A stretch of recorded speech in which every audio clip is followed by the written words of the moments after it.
नमस्कार दोस्तों।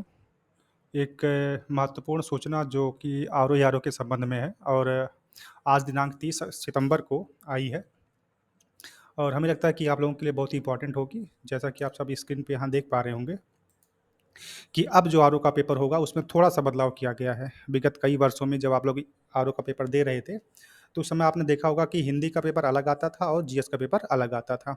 मगर आज की जो अपडेट है उसमें सिर्फ़ एक ही बात बताई गई है कि अब आपका जो पेपर होगा, वो पेपर आपका एक ही साथ होगा, जीएस और हिंदी दोनों एक साथ होगा, ठीक है?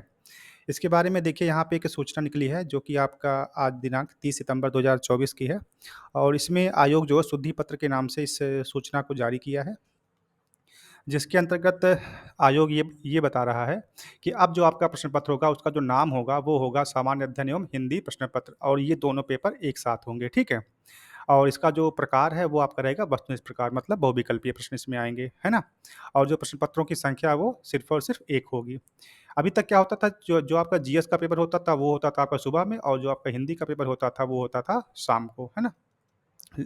तो जीएस का पेपर आपका 2 घंटे का होता था और हिंदी का पेपर आपका 1 घंटे का होता था। लेकिन अब इस अपडेट में क्या हुआ है कि उन्होंने क्या कर दिया कि अब ये दोनों पेपर एक साथ मर्ज कर दिए हैं। मतलब दोनों पेपर होंगे और एक साथ होंगे और दोनों पेपर में टोटल क्वेश्चन की संख्या होगी 200 और समय आपका होगा 3 घंटे, ठीक है?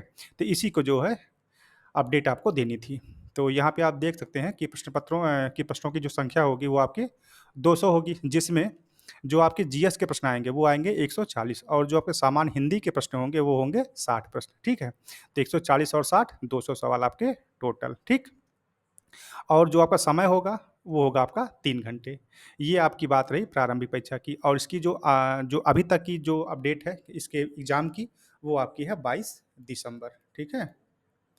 और जो आपकी मुख्य परीक्षा है, मुख्य परीक्षा की डेट अभी तक आई नहीं है और इसका जो पैटर्न है वो यथावत रहने की बात कही गई है, ठीक है? तो ये कुछ अपडेट थी आपकी और साथ में एक बात और थी कि जो अभी अनुमान लगाया जा रहा है कि यूपी पीसीएस वाली बात कि इसका पेपर टलेगा कि नहीं टलेगा, तो अभी तक का जो भी एक अनुमान कह सकते हैं, तो उसमें जो है 27 अक्टूबर की ही बात पे चर्चा चल रही है। लेकिन अब ये डेट एक्सटेंड होकर के 8 दिसंबर जाने की संभावना जताई जा रही है। लेकिन अभी सिर्फ़ संभावना है, तो आपसे मेरी यही गुज़ारिश होगी कि आप 27 अक्टूबर को ही मान कर के अपना एग्ज़ाम अपनी तैयारी करिए। अगर इस दिन होता है तो ठीक है, नहीं होता है तो फिर 27 अक्टूबर से 8 दिसंबर इसमें आपको पूरे 1 महीने का वक़्त मिल जाएगा और इसमें आप अपनी तैयारी को एक बार फिर से रिवाइज़ कर सकते हैं। ठीक है? तो इसमें बहुत ज़्यादा परेशान होने या बहुत खुश होने की ज़रूरत नहीं है। आप अपनी तैयारी 27 अक्टूबर के हिसाब से ही करिए और जब अगर ये एग्ज़ाम आगे एक्सटेंड होता है,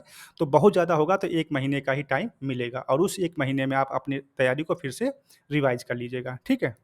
तो ठीक है दोस्त, इतनी जानकारी आपको देनी थी, बाकी चीज़ें ठीक हैं और लगातार आप पढ़ते रहिए, अपनी तैयारी पे ध्यान देते रहिए। धन्यवाद।